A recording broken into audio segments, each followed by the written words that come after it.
আসসালামু আলাইকুম। জিলহজ মাসের 10 তারিখ ফজরের নামাজের পর হইতে 11-12 তারিখ সূর্যাস্তের আগ পর্যন্ত কুরবানি করা জায়েজ আছে বা বৈধ আছে। ঈদুল আজহা নামাজের পূর্বে কুরবানি করা জায়েজ বা বিধান নেই। ঈদুল আজহা নামাজের পর কুরবানি শুরু করতে হবে বা জায়েজ আছে। কোরবানি কাদের জন্য ফরজ ওয়াজিব? প্রত্যেক মুসলমান নর নারী প্রাপ্তবয়স্ক যাদের সম্পদ আছে, অর্থাৎ জিলহজ মাসের 10, 11, 12 তারিখে তার যদি কোনো ব্যক্তি মনে করে যে আমার একটি বকরি কেনার সামর্থ্য বা অর্থ আছে, তাহলে তার জন্য কুরবানি ওয়াজিব। কোন ধরনের পশুকে আপনি কুরবানির জন্য নির্বাচন করবেন? সুস্থ সবল মোটা তাজা পশুকে কুরবানির জন্য নিতে হবে বা উপযোগী। রোগ আক্রান্ত, খোরা, কান কাটা, হাঁটতে পারে না, কুরবানির মাঠে যাওয়ার মতো উপযোগী নয়, এরকম ধরনের পশু কুরবানির জন্য জায়েজ হবে না। কুরবানির গোশত আপনি কিভাবে বন্টন করবেন? আমাদের দেশে বাংলাদেশে প্রচলিত আছে 3 ভাগের 1 ভাগ নিজের জন্য, 1 ভাগ আত্মীয় স্বজনের জন্য, 1 ভাগ দরিদ্রদের জন্য দেওয়া হয়। এটা মাযহাবের ইমামদের আলেমদের মতামত। এটাও ঠিক আছে। সূরা হাজের 36 নম্বর আয়াতে আছে, তোমরা আল্লাহর নামে জবাহ করো এবং তাদের গোশত তোমরা খাও, ধৈর্যশীলদের আহার করাও, দরিদ্রদেরকেও দান করো। সেক্ষেত্রে আমাদের দেশে যে বিধানটা আছে 3 ভাগের 1 ভাগ দরিদ্রকে, 1 ভাগ আত্মীয় স্বজনের জন্য, 1 ভাগ নিজের জন্য, এই অনুযায়ী এটাও ঠিক বা বৈধ। সূরা হাজের 37 নম্বর আয়াতে উল্লেখ আছে, আল্লাহর নিকট কুরবানির পশুর গোশত ও রক্ত পৌঁছায় না, শুধু তাকওয়া পৌঁছায়। হযরত মুহাম্মদ সাল্লাল্লাহু আলাইহি সাল্লাম এক জিলহজ মাসের কুরবানির দিন 100 উট কুরবানি করলেন এবং আলী রাদিয়াল্লাহু তাআলা আনহুকে নির্দেশ করলেন যে আপনি সমস্ত গোশত বন্টন করুন বা বিতরণ করে দেন এবং উহার জিন এবং চামড়াও বিতরণ করে দেন। তাহলে এতে বোঝা যায় যে আপনার সমস্ত গোশত অন্যকে দান বা বিতরণ করতে পারবেন।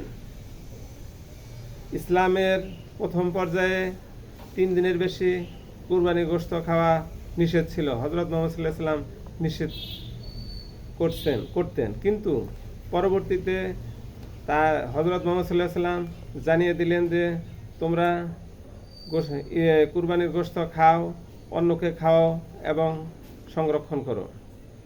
এতে বোঝা যায় যে কুরবানির গোশত অনেক দিন পর্যন্তই সংরক্ষণ করা যাবে। যে ব্যক্তি কুরবানির মনস্থ করলো বা স্থির করলো যে আমি কুরবানি করব, সে যেন জিলহজ মাসের 1 তারিখ হইতে কুরবানি পর্যন্ত নখ এবং চুল না ছাটে, এটা ইসলামের বিধান। হাদিস শরীফে অর্থাৎ বুখারী, মুসলিম, তিরমিজি শরীফের বর্ণনা অনুযায়ী গোশত যে বন্টন, সেটা আপনার তাকওয়ার মধ্যে পড়ে। আপনি যেভাবে ইচ্ছা সেভাবে বিতরণ করতে পারবেন, তবে সম্পূর্ণ গোশত আপনি ভক্ষণ করতে পারবেন না, এটা ইসলামের বিধান বা জায়েজ নয়। কুরবানির পশুর যে কসাইয়ের কাজ করে, অর্থাৎ যে পশুটাকে বানিয়ে দেবে বা তাকে ওই পশুর গোশত থেকে কসাইয়ের পারিশ্রমিক দেওয়া যাবে না, এটাও ইসলামের বিধান নেই, তাকে অন্যভাবে পারিশ্রমিক দিতে হবে। তাহলে সর্বশেষে আমি যা ভিডিওর মাধ্যমে বলিলাম কোরআন এবং হাদিসের আলোকে, সেখানে আপনি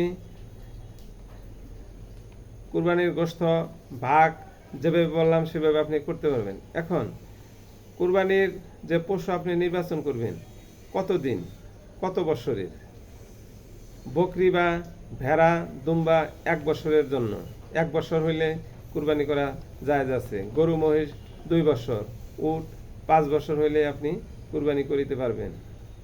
যদি কাহারো নিকট 6 মাসের বকরি থাকে বা ভেড়া থাকে বা দুম্বা থাকে, যদি হৃষ্টপুষ্ট মোটা তাজা হয় তাহলেও সে কুরবানি করতে পারবে যদি তার সামর্থ্য না থাকে। তাহলে সামর্থ্য অনুযায়ী আপনাকে কুরবানি করতে হবে।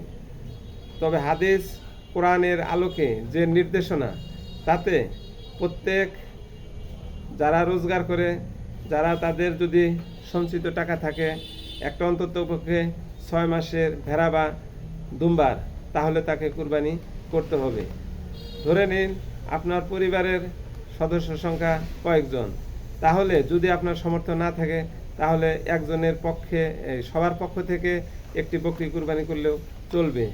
যদি 3-4 জন ও রোজগার করে বা টাকা পয়সা থাকে, সঞ্চিত অর্থ থাকে, তাহলে প্রত্যেককেই আলাদা আলাদাভাবে কুরবানি দিতে হবে, তা না হলে তাকে গুনাহগার হইতে হবে।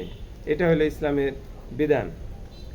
আরেকটা কথা, সেটা হলো যে আমি বুখারী মুসলিম তিরমিজি শরীফ ঘেটে দেখেছি যে কোথাও উল্লেখ নাই যে 52.5 তোলা রূপা বা স্বর্ণের পরিমাণ অর্থ থাকলে তাকে কুরবানি করতে হবে। শুধু বিধান আছে যেভাবে যে যদি তার কাছে 6 মাসের বকরি বা দুম্বা কেনার অর্থ থাকে তাহলে তাকে কুরবানি করতে হবে। যেমন একটি হাদিসের আলোকে বর্ণনা করতেছে যে হযরত মুহাম্মদ সাল্লাল্লাহু আলাইহি সাল্লাম একদিন, হযরত মুহাম্মদ সাল্লাল্লাহু আলাইহি সাল্লামের কাছে একদিন এক সাহাবা ঈদের দিন এসে বলল যে ইয়া রাসূলুল্লাহ সাল্লাল্লাহু আলাইহি সাল্লাম, আমি কুরবানি করেছি। হযরত মুহাম্মদ সাল্লাল্লাহু আলাইহি সাল্লাম প্রশ্ন করলেন, আপনি কি নামাজ পড়েছেন? সে বলল যে না, তাহলে আপনার কুরবানি হয়নি। তখন বলল যে তাহলে আমি কি করা যায়? বলল যে আমার 6 মাসের একটি ছাগল বা বকরি আছে।